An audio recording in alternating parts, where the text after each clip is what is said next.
Chandu the Magician.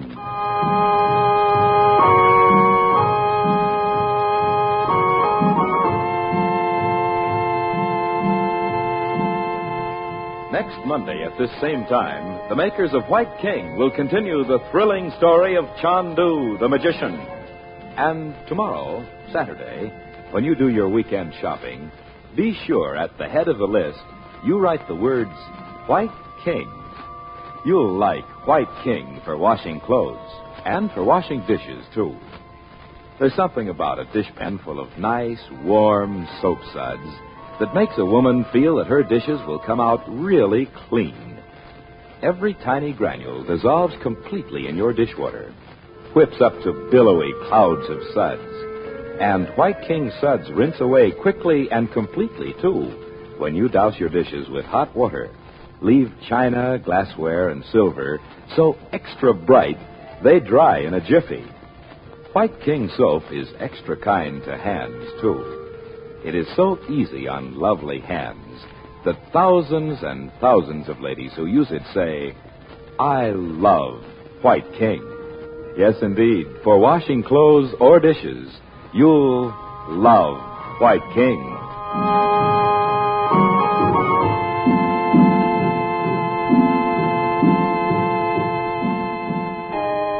In a narrow street in Cairo, soon after returning from the desert, Dorothy Regent narrowly escapes being run down by a big car. In it is Gordon Douglas, foreign correspondent for a press association.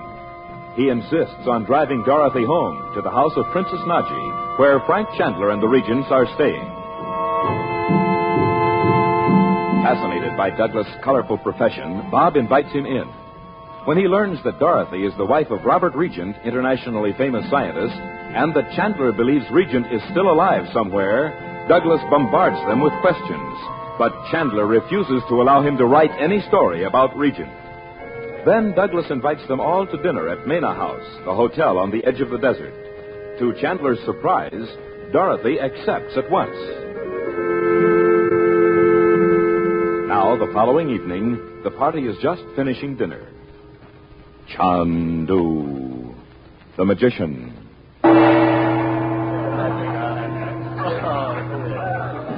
I thought we might go out into the garden now.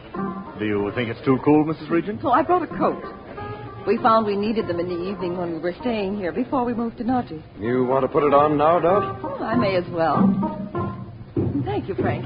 Oh, that drummer really sends you, doesn't he? Oh, he's real gone. Oh, Betty. You know, a few weeks ago, I wouldn't have known what either of you meant. Uncle Frank was in India so long, he almost forgot how to speak American, Mr. Douglas. Well, hardly that. I'd like to talk to you about India sometime, Chandler. Very well. Well, that looks as if that's the end for tonight. They're putting their instruments away. Shall we go out here? This opens directly onto the garden. Oh, I keep forgetting you know the place. Well, let's take those chairs under the tree. Oh, that'll be nice. How long were you here before you went to stay with the princess? A week or so. Let's sit over here, Bob, so we can look out toward the road. Okay.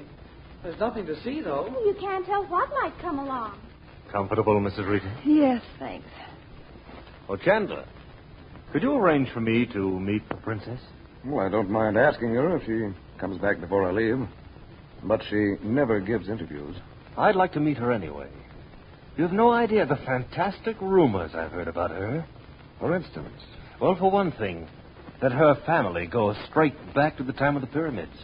That she's not related to the present reigning house in any way. That's true. Really? I've even heard she's in possession of the secrets of the Magi, or whatever they were called in Egypt, the sorcerers. Yes, I've heard that. Why, Uncle Frank, you know it's true. Betty. Naji certainly won't discuss anything like that with you, Douglas. Oh. Can't imagine what it is to be sitting on a story like yours and not be able to write it. This business of Regent being alive, and all these hints of Egyptian sorcery. Oh, I'm the most frustrated reporter this Gee, time. I bet. Were you all over everywhere during the war, Mr. Douglas? Pretty much, yes, Bob. Oh, listen. What do you suppose that is, Uncle Frank?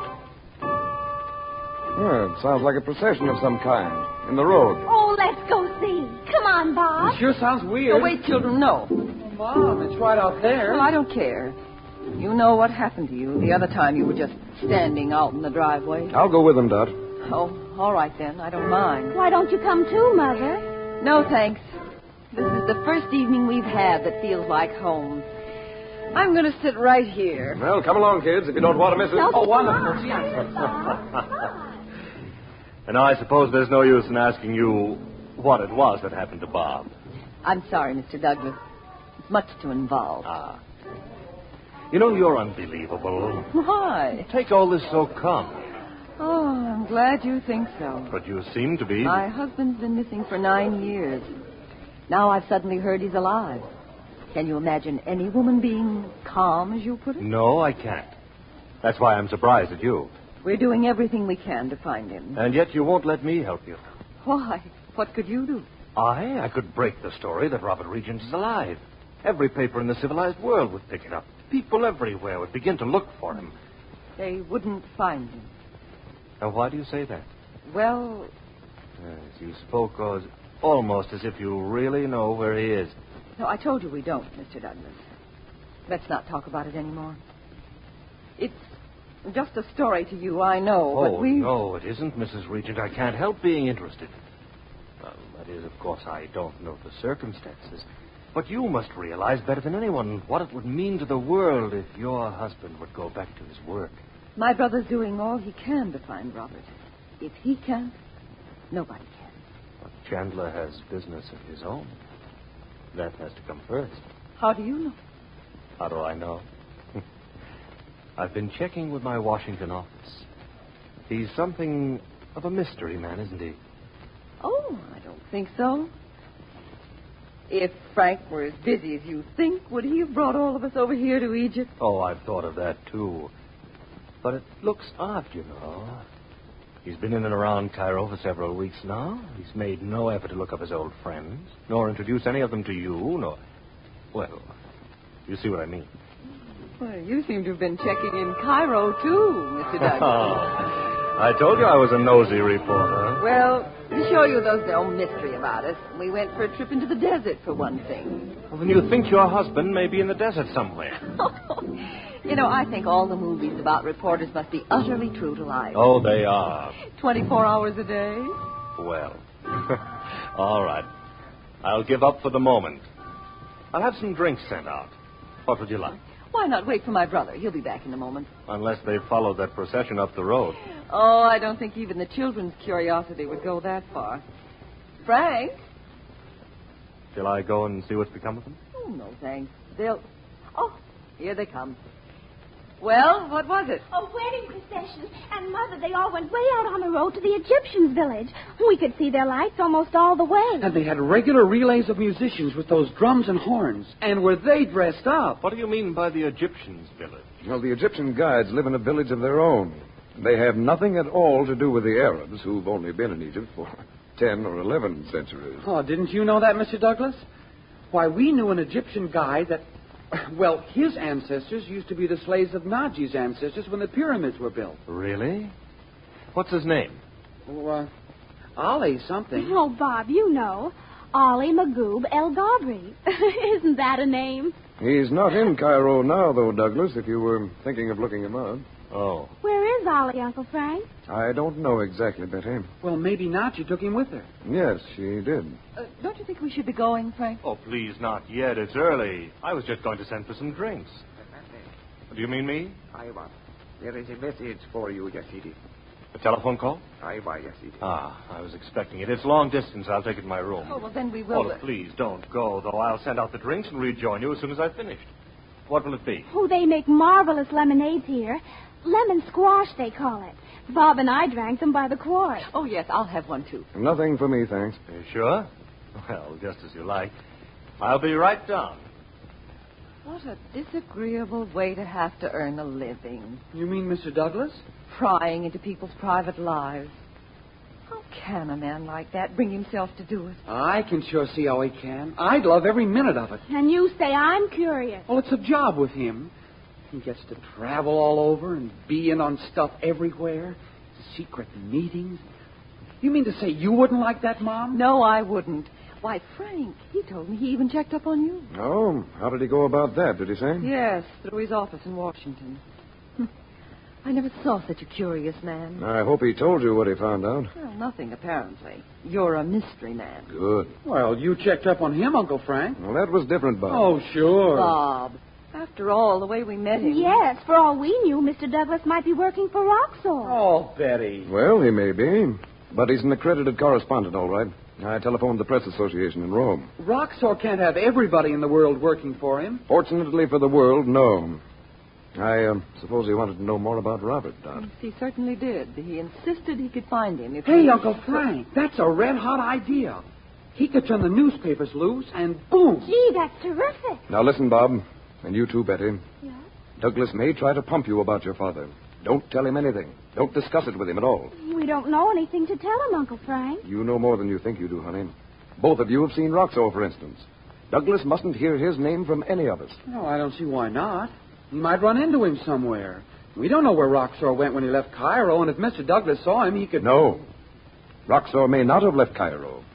And another thing, Abdallah said he had, Frank. And you went to his rooms, and they were empty. he may be 1,000 miles from here, Dot. But I'm taking no chances. Look, Uncle Frank, do you have to suspect everybody of being a skulldugger? You know better than that, Bob. But suppose, for instance, that Roxor has your father hidden somewhere in Cairo. Douglas hears of Roxor from you and sees him and tries to follow him. What do you suppose would happen? Well, yeah, I see what you mean. At the very least, Roxor would take him somewhere else. Maybe just that I'd found out where he was. Yeah. Oh, I'm sorry to be such a goon, Uncle Frank. It's all right, Bob. You don't think I blame you for wanting to do everything you can to find your father? You know, I'm getting awfully thirsty. I wonder what happened to our lemonade. Yeah, and what about Mr. Douglas? That must have been some call he got. Where do you suppose he is?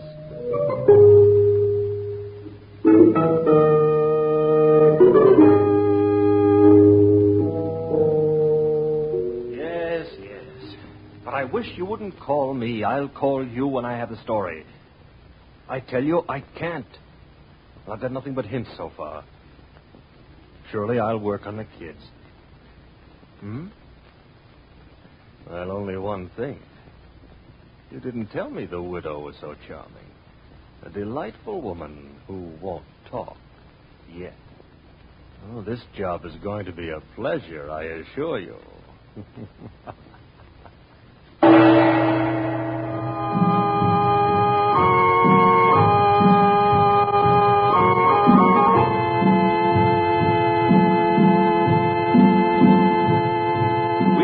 Before we say good evening, to suggest that you and your family listen to Chandu every weekday evening at this time.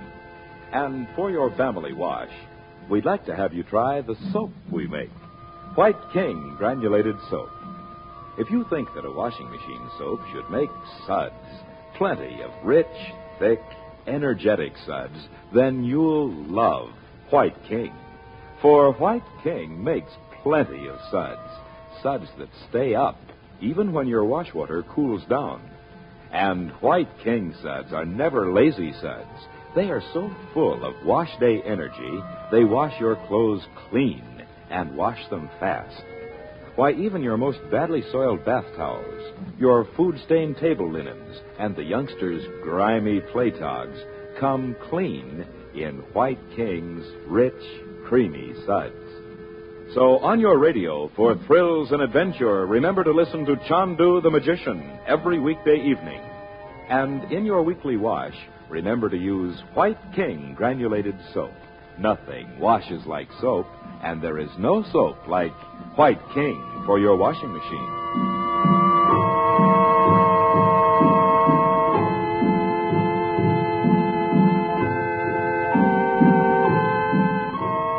Chandu the Magician is presented for your enjoyment every weekday evening. Special musical effects are by Korla Pandit. The makers of White King invite you to listen Monday at this time when the story resumes. Chandu the Magician. This is the Mutual Don Lee Broadcasting System.